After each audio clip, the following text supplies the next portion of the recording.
Welcome to கதை திரட்டு audio books. இந்த வீடியோவில் நம்ம என்ன கதை கேட்க போகிறோம்னா அனிச்ச மலர் சிறுகதை. நம்ம சேனலை இது வரைக்கும் சப்ஸ்கிரைப் பண்ணாதவங்க சப்ஸ்கிரைப் பண்ணுங்க. பக்கத்தில் இருக்கிற பெல் ஐகானை கிளிக் பண்ணி ஆல்ங்கிற ஆப்ஷனை ப்ரெஸ் பண்ணுங்க. ஸோ தட் நான் போடுற கதைகளை உடனுக்குடனே நீங்கள் கேட்கலாம். வாங்க கதைக்குள்ள போகலாம். என் கணவர் துள்ளி குதித்து கொண்டு மாடிப்படி ஏறி வருவது எனக்கு ஓசையில் இருந்து புரிந்தது. உடனே என் விடுதியின் நுழைவாயில் கதவை திறந்து விட்டேன். சுமன், இன்னைக்கு உனக்கு என்ன வாங்கி வந்திருக்கிறேன் பார் என்ற குதூகலமாக பேசிக்கொண்டே அவர் தன் கை தோல் பையில் துழாவினார். இருக்கட்டுமே, நம் ராஜு பேபியை விட குழந்தையாக நடந்து கொள்கிறீர்களே. கை கால் முகம் அலம்பி காஃபி டிஃபன் சாப்பிட்டு விட்டு ஒரு வாளி பச்சை தண்ணியை கொட்டுவியே, தெரியுமே என்றார் அவர். என் நாக்கை கடித்து கொண்டேன். அனிச்ச மலர் போன்ற அந்த மனிதனை எப்படி நடத்துவது என்று சில சமயம் தெரிவதில்லை. பீதியுடன் அவர் முகத்தை அண்ணாந்தேன். ஆனால் அவர் புன்சிரிப்பு மாறாமல் தனக்குத்தானே ரசித்த வண்ணம் ஒரு நகை பெட்டியை திறந்து மெல்லிய தங்கச் சங்கிலி ஒன்றை எடுத்து வந்து என் கழுத்தில் அணிவித்தார். அந்த சங்கிலியின் மோஸ்தரையும் அதில் தொங்கிய பச்சைக்கல் பதக்கத்தையும் கண்டவுடன் என் நெஞ்சு படபடத்தது. இது இது என்று நான் தடுமாறினேன். ஆமாம், வரலாற்று பெருமை பெற்ற அந்த சங்கிலி போலவே இருக்கு, அதுதானே? எனக்கு என்னவோ அச்சமாக இருக்கிறது என்ற கண்களில் நீர் மல்க சங்கிலியின் கொக்கியை பிரிக்க முயன்றேன். அவர் என் கையை பிடித்து தடுத்து என்னை அணைத்தபடியே என் செவியில், உன் அங்கலாய்ப்புகள் அடங்க வேண்டும் என்று இதையே செய்ய சொல்லி வாங்கி வந்தேன் என்றார். சரி, இதற்கு குறைஞ்சது 1500 ரூபாயாவது வேண்டாமா? பணம் ஏது? உனக்கு தெரியாமல் மாம்பலம் தங்க மாளிகையில் மாதம் 100 ரூபாய் சீட்டு கட்டி வந்தேன். அது 3 மாதத்துக்குள் விழுந்து விட்டது. மற்றது ஓவர் டைம் பணம். அந்த பணம் இருந்தால் அந்த எல்லைமன் காலனி வீட்டுக்கு அச்சாரம் கொடுத்திருக்கலாம். அந்த மாதிரி மொசைத்தரை, கை அலம்பும் பீங்கான் தொட்டி எல்லாம் வைத்து குடித்தனம் செய்யணும்னு எனக்கு எவ்வளவு நாளை ஆசை என்றேன். உன் கழுத்தில் இதை போட்டு பார்க்கணும்னு எனக்கு எவ்வளவு ஆசை தெரியுமா என்றார் அவர். நான் சமாளித்து கொண்டேன். அவர் உற்சாகத்தை மேலும் மேலும் ஊறு செய்ய என் மனம் இடம் கொடுக்கவில்லை. இப்ப கொண்டு வா, காஃபி டிஃபன் என்ன வேண்டுமானாலும். நான் பலகாரத்தை தட்டில் வைத்து தொட்டுக்கொள்ள சட்னி எல்லாம் வகையாக வைத்து மேஜை மீது வைத்துவிட்டு காஃபி கொண்டு வர திரும்பினேன். சங்கிலியின் பதக்கம் தெரிய அவர் அதை என் புடவை மீது தூக்கி போட்டு நான் போக வர ரசித்தார். என் இதயமோ சுக்கு நூறாக வெடித்து விடுமோ என்று வேதனை தந்தது. என்னால் பழைய சம்பவங்களை அசை போடாமல் இருக்க முடியவில்லை. 5-6 வருடங்கள் ஓடிவிட்டன. மற்றவர்கள் பழையதை மறந்து விட்டிருக்கலாம். எனக்கு மட்டும் அந்த பொன் ஆறவே இல்லை. அப்பொழுதெல்லாம் நாங்கள் சென்னை ராமசாமி தெருவில் ஒரு வீட்டில் குடியிருந்தோம். தெருவில் இருந்து உயரமான 4 படிகள் ஏறினால் அந்த பெரிய முற்றமும் அதில் யாரோ ஒருவர் டொக் என்று பம்ப் அடிப்பதும் சில பேர் சோப்பு நுரையில் துழாவுவதும் தெரியும். அந்த திறந்த முற்றத்தை சுற்றி 4 கூடங்கள், 8 அறைகள். 8 அறைகளில் 7 குடும்பங்கள் குடியிருந்தோம். ஒரே அறை வைத்திருப்பவர்களும் உண்டு. ஒரு கூடம் ஒரு அறை, ஒரு கூடம் 2 அறை, இப்படி ஏதோ பாகுபாடு. எங்கள் பிறந்த வீட்டு குடும்பம் ஒரு கூடம் ஓர் அறையில் நடந்தது. என் பெண் மஞ்சு பிறந்த சமயம் என் குடும்பம் மாடியில் ஒற்றை அறையில். மஞ்சுவுக்கு தொட்டிலிட்டு அம்மா விழா கொண்டாடினாள். பல குடும்பங்கள் நெருங்கி வாழும் இடம். எல்லா குடித்தனக்காரர்களும் சேர்ந்து இன்புற்றோம். அன்று மாலை என் கணவர் வந்ததும் ஒரு மெல்லிய தங்கச் சங்கிலியை பச்சை பதக்கம் போட்டது என் குழந்தையின் கழுத்தில் அணிவித்தார். எங்கள் வீடு என்ன, தெருவில் அக்கம் பக்கத்து வீட்டு பெண்களும் சேர்ந்து அதிசயப்பட்டு ஆசையோடு வாங்கி பார்த்தார்கள். எனக்கு பெருமை தாங்கவில்லை. என் கணவரை தனிமையில் கண்டு பேசுவதற்கு வாய்ப்பு கிடைக்கவே 2 நாட்கள் பிடித்தன. அதன் பிறகு விசாரித்தேன். பழைய கடன் ஒன்று திரும்பி வந்தது. நண்பன் கொண்டு கொடுத்தான். அதை அப்படியே நம் குழந்தைக்கு வாங்கிவிட்டேன் என்று கூறினார். மாலை சிற்றுண்டி விருந்து வைத்தோம். எல்லோரும் சந்தோஷமாக கலந்து கொண்டனர். முன் பக்கத்து ரேழி அறையில் இருக்கும் நாராயணன் தவிர. அவர் ஒரு தினுசு. யாருடனும் மனம் விட்டு பழக மாட்டார். எப்பொழுது பார்த்தாலும் சிடு சிடுவென்ற முகத்தை வைத்து கொண்டு நடமாடுவார். அவர் குழாயடிக்கு வந்தால் ஒரு குழந்தை கூட முற்றத்தில் கால் வைக்காது. நாராயண மாமாவுக்கு கொண்டு கொடு என்று அம்மா என் தம்பியிடம் அனுப்பிய சிற்றுண்டி தட்டை அவர் நிர்தாட்சண்யமாக திருப்பி அனுப்பிவிட்டார். காஃபியை மட்டும் பருகினார். அது தினமும் செய்கிற வேலை. 2 வேளை காஃபியும் என் அம்மாதான் தருவது வழக்கம். அதற்கு கருக்காக பணம் தந்து விடுவார். சந்தோஷத்தில் திளைத்து கொண்டிருந்த எங்களுக்கு மறுநாள் விடிந்ததுமே ஒரு பெரிய அதிர்ச்சி காத்திருந்தது. காலை செய்தித்தாளில் கொட்டை எழுத்தில் திருட்டை பற்றிய விவரம் எல்லோர் கவனத்தையும் ஈர்த்தது. அடையாறில் ஒரு பங்களாவில் நுழைந்து திருட்டு நடந்திருக்கிறது. 30,000 ரூபாய் பெருமான நகைகள் திருட்டு போய்விட்டதாம். அதில் முக்கியமாக ஒரு மெல்லிய தங்கச் சங்கிலி, பச்சை கல் பதக்கம் போட்டதாம். நகைகளின் விவரம் இருந்தது. ஆயினும் இந்த சங்கிலி விவரம் எல்லோரையும் கலக்கிவிட்டது. முதல் நாள் ஒரே குடும்பமாக நெருங்கி பழகி சேர்ந்து உண்டு கட்டி புரண்ட நண்பர் குழாம் இப்பொழுது எட்ட நின்று வேடிக்கை பார்த்தது. கூடி கூடி ரகசியம் பேசியது. தயை தாட்சண்யம் இன்றி சுட்டி காட்டியது போலும். அவர்களது சந்தேக பார்வையும் நைச்சியமாக பேசி சங்கிலியின் மாதிரியை பற்றி சங்கேதமாக பேசுவதும் என் நெஞ்சை சுட்டன. நான் மாடி ஏறிப் போனேன். பிள்ளை பெற்ற பெண் மாடி ஏறாதே என்ற அம்மா அலறினாள். நான் செவி மடுக்காமல் தாவி தாவி சென்றேன். பேப்பரை பார்த்தீர்களா? இப்படி எல்லோரும் குறிப்பாக பேசுவது தெரியலையா? அந்த சங்கிலி வாங்கின பில் கொடுங்களேன், அவர்கள் முகத்தில் வீசி காட்டுகிறேன் என்றேன். உனக்கே சந்தேகமாக்கும், பில் காட்ட சொல்ற, அப்படித்தானே என்று கோபமாக பேசினவர் தடதடவென்று இறங்கி கீழே போனார். நான் மெதுவாக இறங்கினேன். அவர் என்னை தாண்டி மாடி ஏறினார். முரட்டுத்தனமாக என் கையை உதறிவிட்டு அவர் இரண்டிரண்டு படிகளாக தாவி ஏறிவிட்டார். பீறி கொண்டு வந்த அழுகையை கட்டுப்படுத்த முடியாமல் நான் படுக்கைக்கு விரைந்தேன். குப்புற படுத்து விம்மி அழுத பிறகு தலைவலியுடன் எழுந்தேன். அம்மா குழந்தையை மடியில் கிடத்தி கொண்டு சிலையாக அமர்ந்திருந்தாள். என்னடி பெண்ணே, பச்சை உடம்பில் இப்படி அழுவாளா? நாளைக்கு ஜுரம் ஜன்னி வந்தால் யார் படுகிறது? உனக்கே நன்றாக இருக்கா என்று கேட்டாள். நான் என்ன பதில் சொல்ல? அவனே ஒரு தொட்டார் சுருங்கி என்ன கேட்டாயோ? குழந்தை கழுத்து சங்கிலியை வெடுக்கென்று கழட்டி சட்டை பையில போட்டுண்டு போனவன்தான். எங்க போனானோ தெரியலை. மாடியில போய் பார்த்தேன், கதவு பூட்டி கிடக்கிறது. கீழே வந்து பார்த்தேன், சாவியை வழக்கம் போல கடியாரத்து பெட்டி மேல வச்சுட்டு போயிருக்கான். நாராயண மாமாவுக்கு காஃபி கொடுக்கணும். அப்பாவும் வரலை, அம்பியையும் காணோம். யார் காஃபி குடித்தால் என்ன, குடிக்காவிட்டால் என்ன? பேசாமல் படுத்திருந்தேன். யாரோ உள்ளே நுழைவது தெரிந்தது. என்ன அத்தை, எப்படி இருக்கேள் என்று என் மாமன் மகன் சீனுவின் குரல் கேட்டது. வாடா அப்பா, இந்தா முதல்ல இந்த காஃபியை ரேடி ரூமில் இருக்கிற நாராயணனுக்கு கொடு. கோபக்காரர், ஏற்கனவே நாழி ஆயிடுத்து. நான் கொண்டு கொடுக்கறதுன்னு வச்சுக்கலை.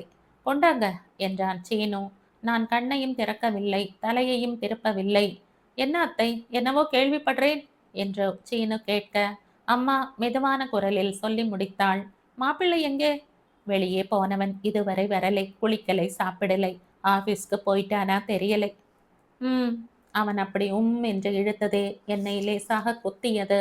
பொங்கி வரும் கண்ணீரை அடக்க மாட்டாமல் நான் சுவர் பக்கம் திரும்பி படுத்து கிடந்தேன். இளம் குழந்தையின் பசி என் துக்கத்திற்காக இங்கிதம் பார்க்கவில்லை. குழந்தை வாழ் வாழ் என்ற கதறி தீர்த்து விட்டது. வேண்டா வெறுப்பாக குழந்தையை எடுத்து பால் ஊட்டினேன். இப்படி அழுதுண்டு பால் கொடுக்கவே கூடாது. பால் புளிச்சு குழந்தைக்கு வயிற்று வலி வரும் என்று அம்மா முணுமுணுத்தாள். உறக்க பேச வழி இல்லை. இன்னும் 6 குடித்தனத்தின் பல்வேறு செவிகள் கூர்மையாக காத்து கிடக்கின்றனவே. அசடு, அழாதே, நான் போய் பார்த்து பேசி மாப்பிள்ளையை அழைத்து வருகிறேன் என்றான் சீனு. சுலபமாக சொல்லிவிட்டேனே தவிர எங்கே தேடி பிடிக்க முடிந்தது? அவருக்கென்று சொந்தக்காரர் கிடையாது. யாரோ ஒன்றுவிட்ட மாமா என்பவர் கல்கத்தாவில் இருந்தார். அலுவலகத்தில் கேட்டோம். கல்கத்தா தொலைபேசியில் விசாரித்தோம். யாருக்கும் தெரியவில்லை. வெளியே சொல்லிக் கொள்ளவும் முடியவில்லை. எங்கள் நில விஷயமாக பார்க்க கும்பகோணம் போயிருப்பதாக சொல்லிக் கொண்டு திரிந்தோம். ஊரார் கசமுச பேச்சை எதை கொண்டு மூடுவது? சீனு மட்டும் 2 வேளையும் வருவான். நாராயணன் காஃபியை அவரிடம் கொடுத்துவிட்டு அப்பா அம்மாவுடன் பேசிவிட்டு என்னை 4 தடவை அசடு அசடு என்று அழைத்துவிட்டு போய்விடுவான். அத்தை, இந்த டபரா டம்ளரை நான் கொண்டு போகிறேன். சீதா என்னை வாங்கி வர சொன்னாள். சரியான சைஸ் தெரியலை, இது நன்றாக இருக்கு என்றான் சீனு ஒரு நாள். கிட்டத்தட்ட 1 வாரமாகிவிட்டது. இவர் விவரமே தெரியவில்லை. போலீஸ் வந்துவிட்டது வீட்டுக்கு. நான் நடுங்கி போனேன். என்னவோ விசாரித்தார்கள். யாரோ சொன்னார்களாம் எங்கள் வீட்டு சங்கிலியை பற்றி. அதை காட்டும்படி கேட்டார்கள். நான் என்ன செய்ய? அப்பொழுதும் தான் எனக்கு என் கணவர் மீது கோபம் வந்தது. நான் எந்த கோவிலுக்கு வேண்டுமானாலும் போய் கற்பூரத்தை கையில் ஏற்றி வைத்து கொண்டு சத்தியம் செய்ய தயார். என் கணவர் ஒரு காலம் திருட்டுக்கு இறங்க மாட்டார். ஒரு தட்டான் தான் அந்த மாதிரி செயின் செய்வானா என்ன? அவனுக்குத்தான் தனி உரிமையா? எத்தனை கடைகளில் அதே போல கிடைக்காது? போலீசுக்கு அது கூட தோன்றக்கூடாதா? இவர் சங்கிலியை தூக்கி கொண்டு கண் மறைவாக போக வேண்டுமா? இங்கேயே நின்று அமைதியாக அந்த நகையையும் நகை வாங்கிய ரசீதையும் வீசி எறிய வேண்டியதுதானே?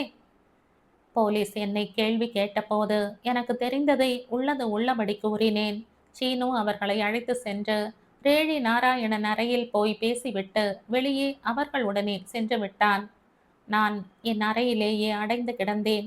கூட குடியிருப்பவர்கள் முகத்தில் விழிக்கவே எனக்கு பிடிக்கவில்லை.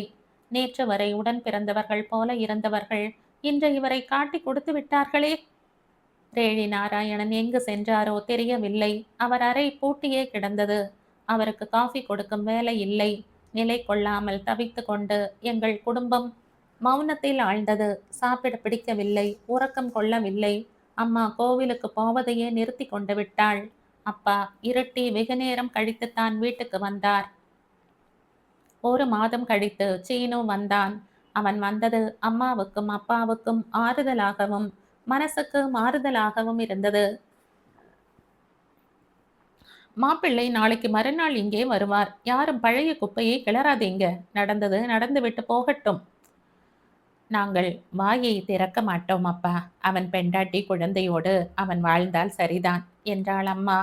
எங்களை தலை தூக்க முடியாமல் அடித்த அவனை கேள்வி கேட்க வேண்டியது என் பெண். அவள் கேட்டால் கேட்கட்டும், விட்டால் விழட்டும். நான் வாய் திறக்கலை. அவனோடு பேச எனக்கு மனசு கூட வராது என்றார் அப்பா. அனாவசியமாக பழியை சுமத்திட்டாங்க. அவர் மனசு தாங்காது. நான் கேட்டதை அவர் தப்பா புரிஞ்சிட்டாரு. நானே சந்தேகப்பட்டுட்டேன்னு துக்கம் என் நெஞ்சை அடைத்தது. நாங்கள் பேசிக் கொண்டிருக்கையிலேயே மறுபடியும் போலீஸ் வந்தது. என் இதயம் வெடித்து விடும் போல ஆகிவிட்டது. குடித்தனக்காரர் அத்தனை பேரும் எங்கள் குடிப்பக்கம் குழுமி விட்டனர். சார் ஸ்ரீனிவாசன், உங்களுக்கு நன்றி சொல்லத்தான் நான் வந்தேன். நீங்கள் சொன்ன தடயங்களை வச்சு நாராயணனை கண்காணிச்சோம். வேற இடத்துல கையும் களவமா பிடிச்சிட்டோம். அவர் அறைக்கு சீல் வச்சிடுவோம். நீங்க அந்த டபரா டம்ளர்ல கை ரேகையை பிடிச்சு தரலேன்னா கஷ்டப்பட்டிருப்போம் என்றார் இன்ஸ்பெக்டர். நான் வாயை பிளந்து பார்த்து கொண்டிருந்தேன். என் மாப்பிள்ளை நிரபராதி சார்.